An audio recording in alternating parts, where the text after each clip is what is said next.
Guys welcome. आप देख रहे हो चैनल कॉमर्स वाले। और भाई मुझसे अभी किसी ने रिक्वेस्ट करा था कि इनकम टैक्स के important question BCom second year third semester की मैं बात कर रहा हूँ। इम्पोर्टेंट क्वेश्चन आपके सामने लेकर आ गया हूँ 10 ईयर्स से। ये भाई वो क्वेश्चन है जो बार बार रिपीट किए जा रहे हैं और मोस्ट इंपॉर्टेंट है इनकम टैक्स एग्ज़ाम के लिए।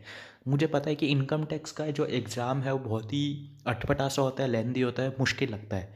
लेकिन अगर आप ये क्वेश्चन करके जाओगे ना तो भाई 50 से 60% नंबर तो आपके इन्हीं में से आने वाला है। ये मैंने कैसे पता लगाया? ये मैंने नॉर्मली जो है अपने 10 ईयर्स में से देख के इस चीज़ को पता लगाया। मैं इसको दो पार्ट में बताने वाला हूँ। मैं बताने वाला हूँ थ्योरी के भी और प्रैक्टिकल के भी, और साथ ही थोड़े थोड़े मैं आंसर भी डिस्कस करूँगा। तो हम पहले बात कर लेते हैं बिल्कुल थ्योरी से। तो थ्योरी में जो हमारा फर्स्ट क्वेश्चन है आपको दिख सकता ही है, what do you mean by income tax and explain its features. तो ये बहुत ही सिंपल क्वेश्चन है, बहुत बार पूछा जाता है कि इनकम टैक्स के जो क्या है, इनकम टैक्स है क्या और उसके फीचर्स क्या हैं। आपको बहुत आसानी से 10 ईयर में जो इसका आपको आंसर मिल जाएगा। बहुत ही कॉमन क्वेश्चन है, इसमें मेरे को कुछ बताने की ज़रूरत भी नहीं है। सेकेंड क्वेश्चन पे हम बात करते हैं, what is the role of assessing officer and what are his powers and duties. तो भाई असेसिंग ऑफिसर कौन होता है पहले तो इसमें हमें ये बताना है, और उसके बाद उसकी पावर और ड्यूटी क्या है ये भी इंट्रोडक्शन के चैप्टर में बहुत आसानी से आपको क्वेश्चन मिल जाएगा।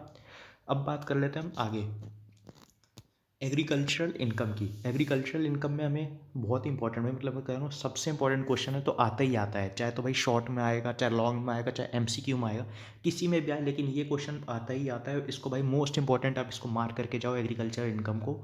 उसमें आपका मीनिंग पूछ सकता है, मीनिंग एग्रीकल्चर इनकम का कि क्या मीनिंग होता है, एक्चुअल में एग्रीकल्चर इनकम होती क्या है। उसमें करेक्टरिस्टिक्स पूछ सकता है और एग्जेम्पशन पूछ सकता है कि जो एग्रीकल्चर इनकम होती है एग्जेम्प्ट होती है और कितनी होती है, क्या उसके रूल्स हैं। तो मतलब बहुत इंपॉर्टेंट चैप्टर है, मैं कहूँगा मोस्ट इंपॉर्टेंट इस लिस्ट में। ये वाला क्वेश्चन नंबर थर्ड है जो मैंने इसमें डाला है एग्रीकल्चर इनकम का। एक बात और बता दूं आपको, जो ये वाला पीडीएफ है डिस्क्रिप्शन में लिंक है, अगर आपको ये वाला पीडीएफ चाहिए तो आप वहाँ से भी ले सकते हो, नहीं तो आप ये साथ साथ इसको नोट कर सकते हो। अब ये थ्योरी का पार्ट चल रहा है, प्रैक्टिकल का भी आगे बताऊँगा। नंबर 4 पे आते हैं, तो शॉर्ट नोट लिखने के लिए आ जाता है हमारे पास टैक्स प्लानिंग पे।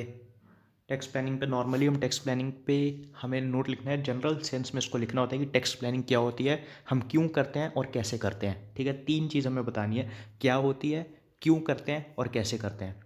टैक्स प्लानिंग सबको पता है क्या होती है।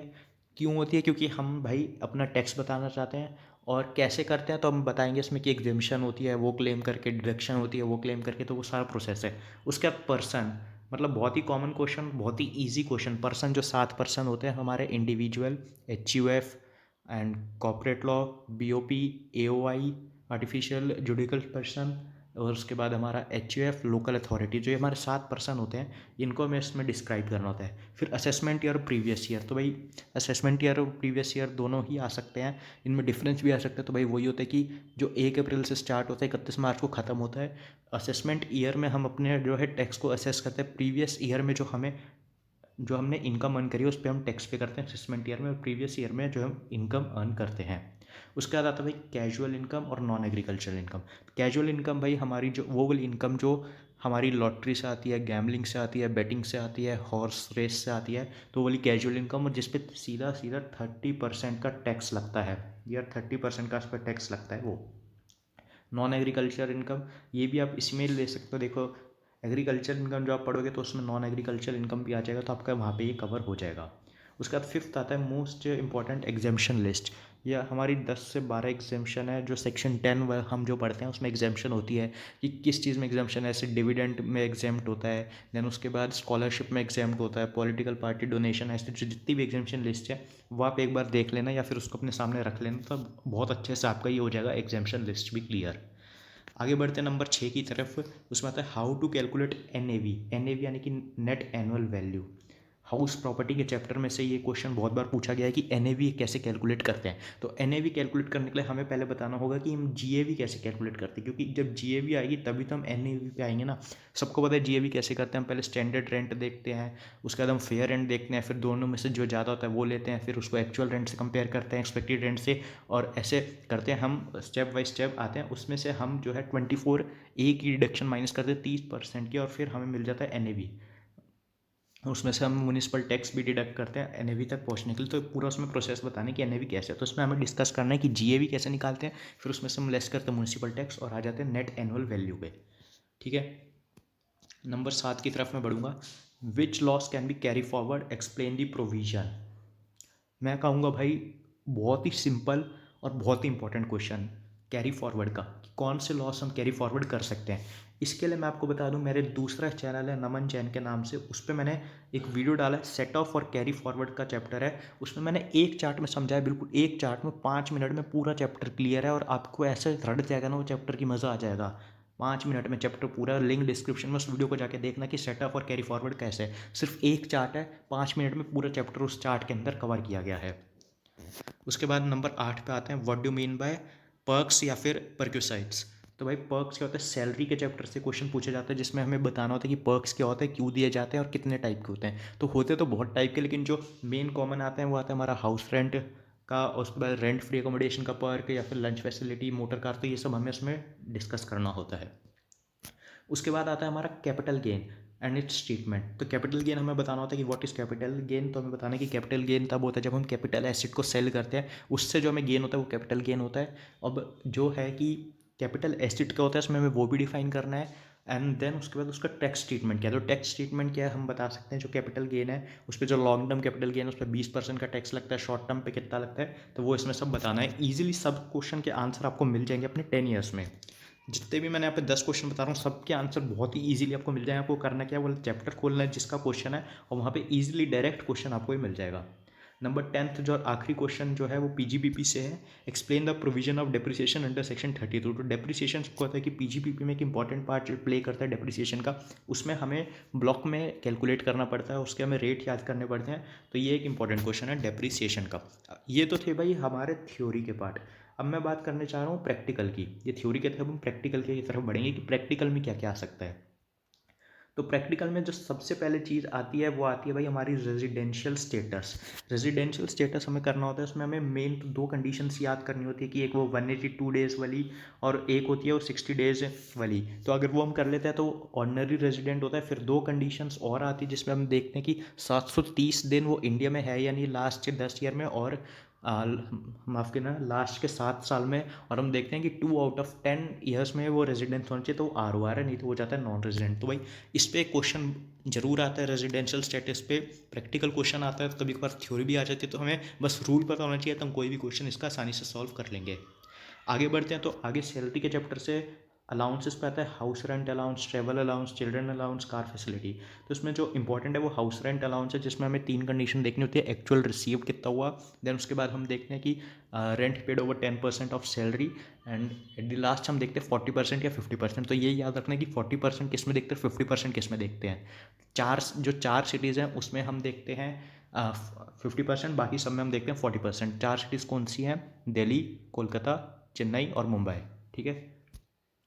और उसके बाद कार फैसिलिटी इंपॉर्टेंट है। कार फैसिलिटी में हमें देखना है कि कौन सी कार है, किस पर्पज़ के लिए यूज़ करे जा रही है, ड्राइवर की सैलरी कब देनी है, कब हमें 1.6 लीटर का इंजन देखना है, कब हमें 1800 देना है, कब हमें 900 देना है। तो इसका भी एक चार्ट है, वो आपको देखना पड़ेगा। आपकी बुक में बहुत आसानी से मिल जाएगा कार फैसिलिटी का आप चार्ट, जो मोटर कार के नाम से भी इसको जाना जाता है सैलरी के चैप्टर में, वो आप देख सकते हैं। अगर आप चाहते हो कि मैं कार फैसिलिटी पे या फिर किसी हाउस रेंट अलाउंस पे किसी पे भी वीडियो बनाऊँ, तो आप मेरे को जो है कमेंट कर दो, आज के आज उस पर वीडियो आ जाएगा। फिर आता है भाई rent free accommodation. Rent free accommodation भी एक इंपॉर्टेंट पार्ट है। और उसके बाद recognize provident fund. Rent free accommodation फिर भी इजीली कर देते हैं बच्चे, बस मेन उसमें रूल याद रखना होता है। लेकिन दिक्कत आती है रिकॉग्नाइज प्रोविडेंट फंड में। इसमें हमें देखना होता है एम्प्लॉयर का कॉन्ट्रीब्यूशन, एम्प्लॉय का कॉन्ट्रीब्यूशन। उसके बाद हमें देखना होता है कि इंटरेस्ट कितना देना है और कितना डिडक्ट करना है, कितना अलाउ करना है। तो इसके रूल्स भी आप देखो। अगर आपको इस पर वीडियो चाहिए तो भाई कमेंट करना। रिकॉग्नाइज प्रोविडेंट फंड पर भी मैं वीडियो आज के आज बना के डाल दूंगा, विद एक एग्जाम्पल भी मैं उसको सॉल्व करके दिखा दूंगा। देन बात करते हैं हम डिडक्शन की। भाई बहुत ही इंपॉर्टेंट डिडक्शन, हमें पता है कि डिडक्शन का चैप्टर कितना इंपॉर्टेंट है, हम सारे उसमें डिडक्शन में करते हैं। 80C से 80U की जो डिडक्शन है, 80C 80CCD इतने सारे जो हैं हमारे वो सेक्शंस हैं। तो उसका याद करने का एक बहुत ही सिंपल तरीका है, मैं आपको बताऊंगा कि जो भी क्वेश्चन होएगा हमारे टोटल इनकम का, उसमें लास्ट में दिया होगा कि हमने सेविंग में उसमें डाल दिए, इतने पैसे हमने इंश्योरेंस करा लिए, तो बेसिकली वो सारी डिडक्शन होती है।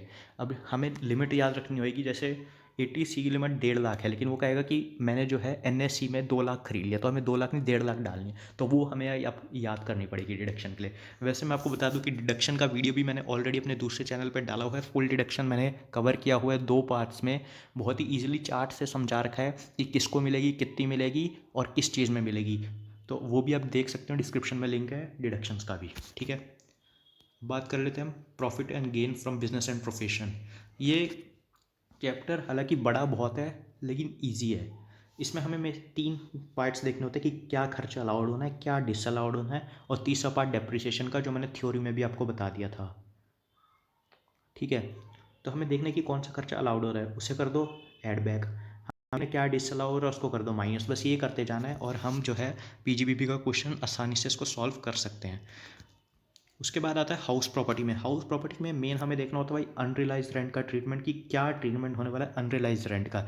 URR इसको कहते हैं, जो हम देखते हैं कि 4 साल तक हो, बोनाफाइड हो, ये वाली कंडीशन हमें देखनी होती है। और उसके बाद 24 है कि हमें 30% डिडक्शन, हमें जो है कि भी हमने अपने घर में वाइट वॉश करा लिया, कुछ करा लिया, तो उस पर 30% हमें डिडक्ट मिलता है। जो भी आपको टॉपिक्स में डिफिकल्टी आ रही हो, आप मेरे को अभी कमेंट करके बता दो, मैं आज के आज इस पर वीडियो बना के डाल दूंगा। चाहे वो अनरियलाइज रेंट का हो, चाहे वो डिडक्शन का हो, या कुछ भी हो, हाउस रेंट अलाउंस हो, रेंट फ्री अकोमोडेशन हो, मोटर कार हो, कुछ भी आप मेरे को बता सकते हैं, उस टॉपिक पर वीडियो मैं आज डाल दूंगा। उसके बाद करते हैं नंबर 7 की, जो है कैपिटल गेन। कैपिटल गेन इतना इम्पॉर्टेंट नहीं है, क्योंकि बेसिकली इसमें थ्योरी पूछी जाती है, लेकिन फिर भी अगर मैं आपको बता दूँ तो इसमें क्या इंपॉर्टेंट है। इसमें डिडक्शन इंपॉर्टेंट है, सेक्शन 54 वाली, कि हमने एक रेजिडेंशियल हाउस प्रॉपर्टी बेची, उसके बदले हमने कुछ एक खरीद लिया, तो कितना डिडक्ट होगा, कितनी डिडक्शन मिलेगी, क्या सारे एग्जाम्प्ट होगा, तो 54 वाला आता है, जिसमें हमारे सेक्शन होते हैं कुछ 54, देन 54F, 54D, 54B, ये सब वाले जितने भी सेक्शन है ये थोड़े इंपॉर्टेंट है। And at the last TDS जो है वो भी मेरे को ज़्यादा इंपॉर्टेंट नहीं लगता TDS, लेकिन करके जरूर जाना कि TDS में हमें कंडीशन पूछ लेते हैं, प्रोसेस पूछ लेते हैं इंस्टेड ऑफ सेक्शन। जैसे 194J का एक जो सेक्शन है, सेक्शन की जगह वो रूल पूछ लेते हैं कि TDS कैसे अप्लाई करना है, किस तरह से करना है। तो भाई ये था 8 हमारे प्रैक्टिकल और बाकी के थ्योरी। मैंने आपको जैसे कि बता दिया कि अगर आपको ये वाली लिस्ट चाहिए, वाला पूरा PDF चाहिए, 2 पेज का PDF है, ये आपको नीचे मिल जाएगा डिस्क्रिप्शन में। साथ ही अगर आपको कोई वीडियो